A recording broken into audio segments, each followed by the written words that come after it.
Boa tarde a todos e a todas. Meu nome é Caio, eu sou enfermeiro intensivista, trabalho na Universidade de Sergipe. A gente vai revisar a técnica de pronação em unidade de terapia intensiva. Né? Então, vamos revisar essa técnica. A pronação é uma manobra que ela é relativamente simples, né, e ajuda a melhorar a oxigenação dos pacientes. Como no contexto dessa epidemia de Covid, pandemia de Covid, os pacientes vão estar diante, né, de desconforto respiratório agudo, devido à baixa oxigenação arterial. E aí, a gente, fazendo essa manobra de pronação, a gente vai promover o recrutamento, né, de regiões do pulmão que normalmente em decúbito dorsal estão colapsadas, e aí acaba melhorando a relação de ventilação e perfusão do paciente, diminui o shunt intrapulmonar, aumentando assim o sangue que é oxigenado, né? Aumentando a troca gasosa, aumentando o volume pulmonar, aumentando a descompressão e a expansão alveolar, melhorando a distribuição do oxigênio dentro do pulmão. Então, no desconforto respiratório agudo, o paciente passa por uma lesão inflamatória que compromete as trocas gasosas. Essa lesão está relacionada à alteração da permeabilidade dos alvéolos, que caracteriza-se por infiltrado pulmonar, e o paciente vai apresentar isso de forma que ele apresenta hipoxemia. É uma manobra que ela é simples e tem um baixo índice de complicações, se feitas de forma cuidadosa e criteriosa. As incidências de complicações são baixas, entre 3 em cada 1.000 pacientes por dia. E dessas complicações, algumas podem ser fatais. O paciente que está em ventilação mecânica e durante a manobra ele acaba sendo estubado, ele pode ter uma complicação muito grave, a óbito. Bem como a esterilização de catéter central, o paciente usando droga vasoativa em uma vazão considerável, até a garantir um novo acesso venoso, o paciente pode ter uma complicação mais grave. Outras complicações não são fatais e são muito mais comuns de acontecer. São as úlceras de pressão faciais, tórax e joelhos, né? Necrose em pacientes que têm prótese de silicone, edema facial e de membros, né? Devido à gravidade mesmo, os líquidos acabam indo para a face, o paciente fica com uma face mais demasiada. Pode haver lesão no plexo braquial, dependendo do posicionamento incorreto do braço. Descência de ferida operatória, né, por aumento da pressão intraabdominal. Intolerância à dieta, seletividade do tubo, por tracionamento mesmo durante a mobilização e a mudança de decúbito na posição. Obstrução do tubo mesmo, por dobradura. Remoção do catéter de diálise e outros catéteres venosos, né? Remoção de sondas também. Outras complicações não fatais que podem ocorrer durante o procedimento. São pacientes que têm lesão pulmonar aguda, que são submetidos mais a essa manobra, né? Para moderado ou grave, considerados com FI, pacientes com FI de 60%, ou que não conseguem manter uma relação de oxigenação e oferta de oxigênio, né, menor do que 150, maior do que 150.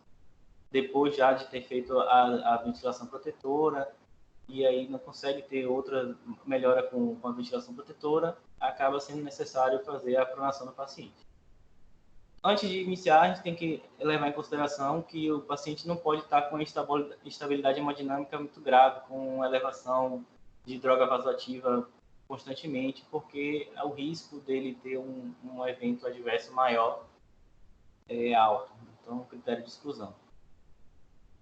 Arritmias agudas graves, hipertensão intracraniana, instabilidade da coluna vertebral, ter feito esternotomia recente, cirurgia cardíaca ou cirurgia com peritoneostomia. Então, são essas contraindicações absolutas da pronação.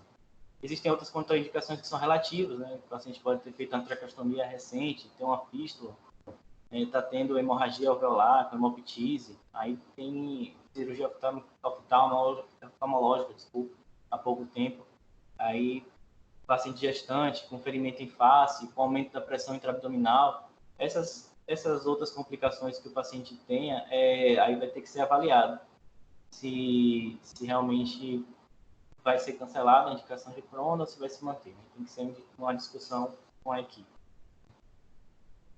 Bom, antes de a gente submeter o paciente à prona, a gente tem que ter alguns cuidados, tá? Entre eles, os cuidados nutricionais. O paciente está lá recebendo nutrição enteral.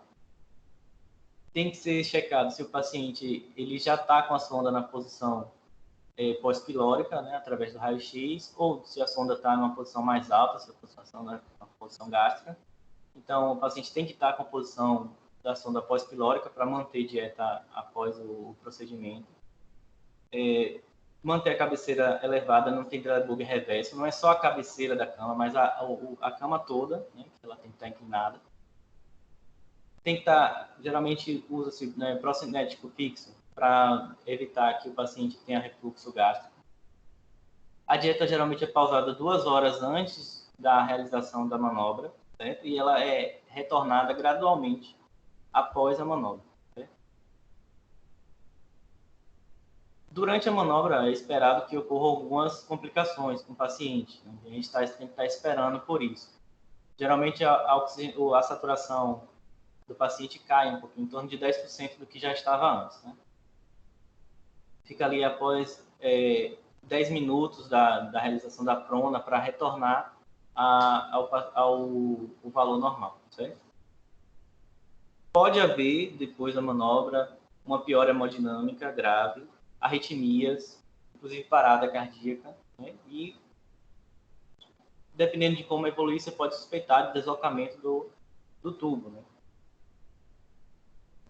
A execução da manobra, ela tem que ser programada, certo? Então, deve haver uma reunião com a equipe, né? Enfermeiro, médico, fisioterapeuta, para a gente ver qual a melhor hora para começar a fazer fazer o procedimento. Né? E a gente padronizou que a equipe que vai realizar, ela vai ser composta de 5 pessoas, né? Não de 6. A gente tirou uma pessoa devido a gente diminuir a exposição, certo? A aerosóis. Então, a equipe vai ser composta de um médico, um enfermeiro, um fisioterapeuta e 2 técnicos. Então, vão ser 5 pessoas, certo? E a gente tem que providenciar para a execução da manobra coxins, tá? A gente vai definir o papel de cada pessoa antes de executar a manobra, não durante. A gente vai já definir com cada um qual o papel que vai executar. Vai aproximar o carro de parada respiratória, material de intubação, certo? Testado, material de aspiração e ressuscitador. Cuidados gerais do paciente tem que ser feitos todos antes da execução da manobra, certo? Higiene, cuidados oculares, fixações de todos os dispositivos, os curativos que o paciente precisa ter, tem que estar todo feito. Via aérea aspirada, verificando a fixação do tubo, certo? Registrar em qual comissura labial está o tubo antes do procedimento, para depois verificar. Vai pré-oxigenar o paciente com a FI máxima de 100% por 10 minutos, já esperando, né, que o paciente vai ter uma queda de saturação durante o procedimento. Verificar a sedação e analgesia se estão adequadas, certo? Porque o paciente tem que estar bem sedado para a realização da manobra. Tá? E vamos lá para a execução da manobra em si. Os dispositivos que o paciente vai estar usando, né, dispositivo de pressão invasiva, os cabos de monitorização, eles vão ter que ser posicionados, certo? De uma forma que fique mais fácil de ser executado o procedimento. Os eletrodos a gente retira da região do tórax e coloca nos braços, os eletrodos de monitorização do eletrocardiograma, passando os fios ali ao longo do corpo, sem ficar nenhum fio na parte do tórax do paciente, para ele não fique deitado sobre os fios. A gente vai desconectar o frasco de aspiração, vai desconectar a sonda e lavar a sonda, deixar fechado. Clampear todas as sondas e os drenos, vai posicionar entre as pernas do paciente, certo? Todos os dispositivos que ele tiver, que puder ser esvaziado, a gente esvazia e coloca entre as pernas. Botar a cabeceira em 0 grau, membros alinhados, e aí um coxinho sobre a pelve, protegendo os ossos da crista ilíaca, e o outro coxim sobre o tórax, protegendo os ombros também. Né? Pausar todas as infusões que não forem extremamente necessárias para a manutenção da suporte orgânico mesmo do paciente. Né? Desconectar, deixar apenas as drogas vasoativas. E aí vai começar a formar o envelope, certo? Aí o paciente já vai estar deitado sobre o lençol que está forrando a cama, e aí a gente vai colocar outro lençol por cima, né?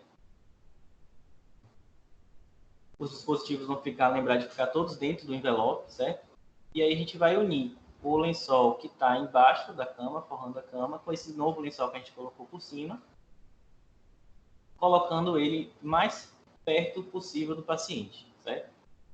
E aí a complicação que pode acontecer é que se ficar muito folgado essa enrolação aí, quando a gente lateralizar o paciente, os coxins saem do lugar, os dispositivos que estavam ali entre as pernas saem também, acabam ficando em uma posição ruim.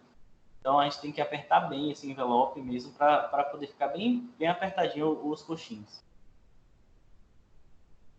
Executando ainda a manobra, o paciente, primeiramente, ele é arrastado para a posição contrária ao ventilador mecânico, certo? Aí vai ser verificada a extensão das traqueias, se está tudo folgado, se está ok.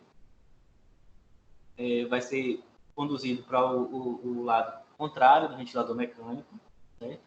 Sempre obedecendo o comando da pessoa que está na cabeça, certo? Ali, segurando os dispositivos e o tubo orotraqueal, certo? As outras 4 pessoas, duas de um lado, duas do outro, vão estar uma na região do tórax e outra nos membros inferiores.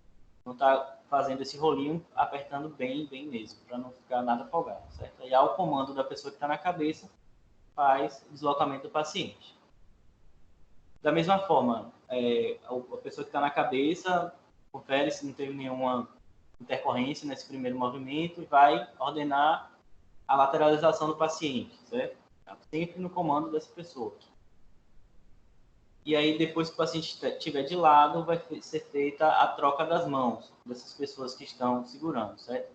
Até o momento, mantém a mesma posição que iniciou, certo? Moveu para o lado oposto do ventilador e colocou lateralmente. E aí vai ser feita a troca das mãos. A pessoa que está embaixo vai trocar de mão com a pessoa que está com a mão em cima, uma mão de cada vez. Eles vão trocando. E aí, por fim, a pessoa que está na cabeça também vai ordenar a pronação, né?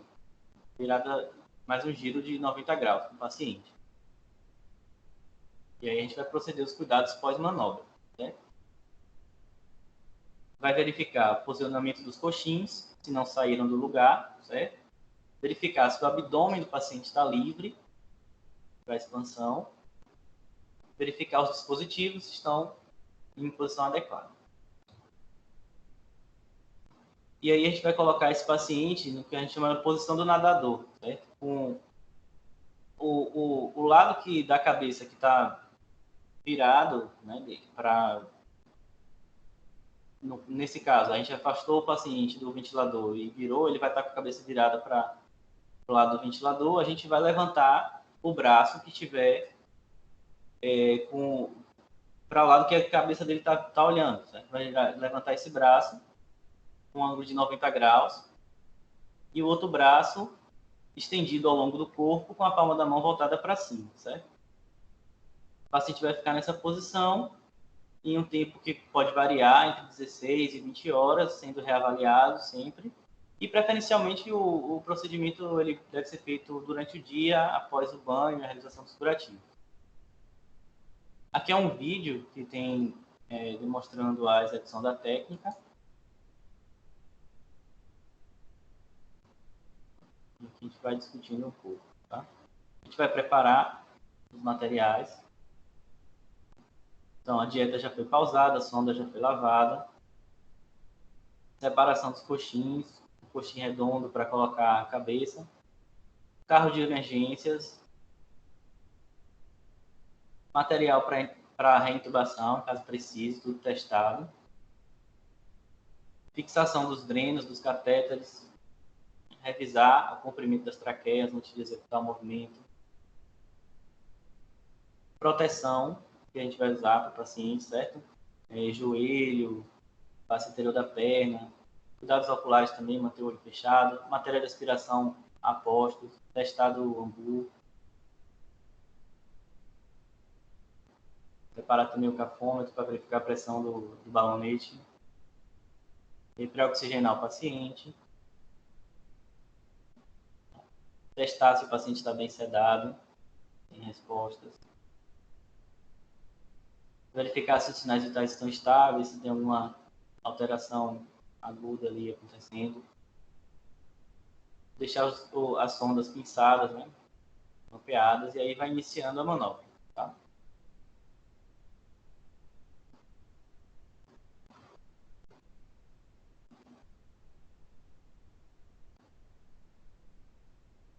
Cabeceira zerada.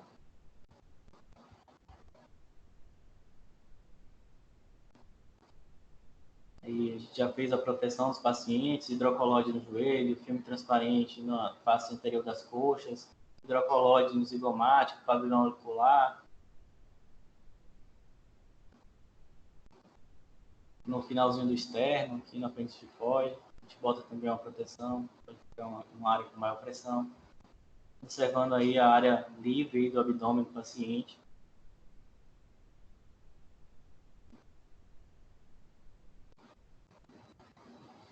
Evitar também que a parte que ficar em contato com a pele do paciente tenha dobraduras nos coxins, tá? Essas dobraduras podem causar lesão por pressão também. E aí inicia-se a técnica do envelope, tá? O lençol por cima, o lençol da cama, que já estava lá na cama do paciente, eles são unidos, né?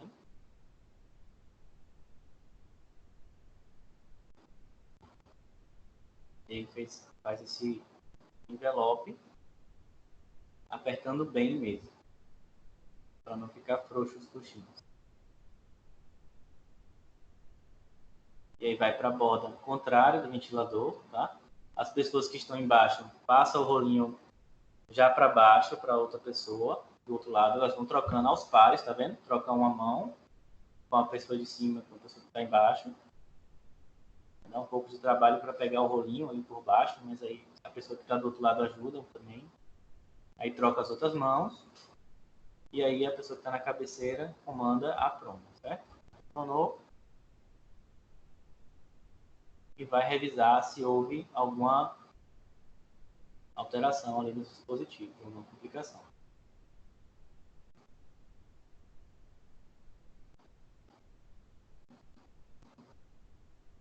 Posição do nadador. O lado que a cabeça do paciente está virada, esse mesmo lado a gente vai suspender o braço, sem elevar muito o braço para não lesionar o plexo braquial.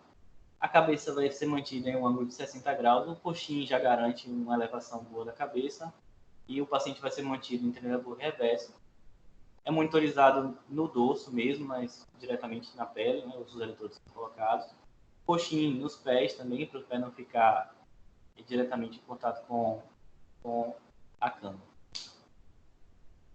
E aí, a cada 2 horas, vai ser feita a mudança de decúbito do paciente. No caso, a cabeça rotaciona de lado e o braço também é trocado. O braço que estava para cima fica ao longo do corpo, vai ser demonstrado.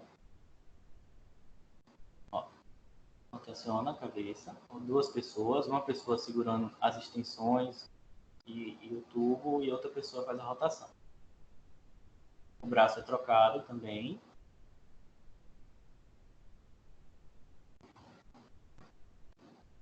Vamos trocar, né? Tem que ter bastante atenção para fazer o procedimento, para fazer a mudança, para evitar a desconexão do circuito.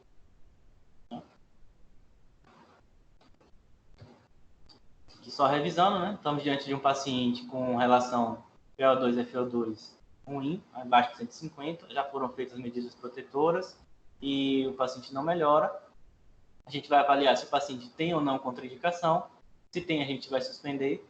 Se ele não tem, vamos coletar a gasometria arterial para poder reavaliar o paciente e realizar a pronação, desculpa. Ocorrendo complicações durante a pronação, a gente vai retornar à posição supina. Se não, vamos manter a posição prona por mais 1 hora e avaliar uma nova gasometria. Se o paciente respondeu bem à posição prona, com melhora na gasometria, a gente vai manter por mais 16 a 20 horas. Se ele não respondeu bem à pronação, a gente vai suspender e vai voltar para a posição supina, certo? Mantido lá durante as 16 e 20 horas, ele teve alguma complicação durante esse procedimento? Se teve, a gente vai retornar para a posição supina, se não, a gente mantém. E vai avaliar o paciente, né, a cada 4 horas com a nova gasometria. Né? E aí depois, se ele teve uma melhora dessa relação PaO2-FO2, depois de repronado, né, depois do tempo de 16 a 20 horas, depois de posição supina, a gente avaliou e durante a pronação ele teve realmente um ganho com isso, a gente reavalia e prona novamente o paciente, caso ele tenha uma piora da relação. Tá? Isso aí. Muito obrigado. E quem quiser deixar dúvidas, tem uma aba aí para ser respondida posteriormente. Tá?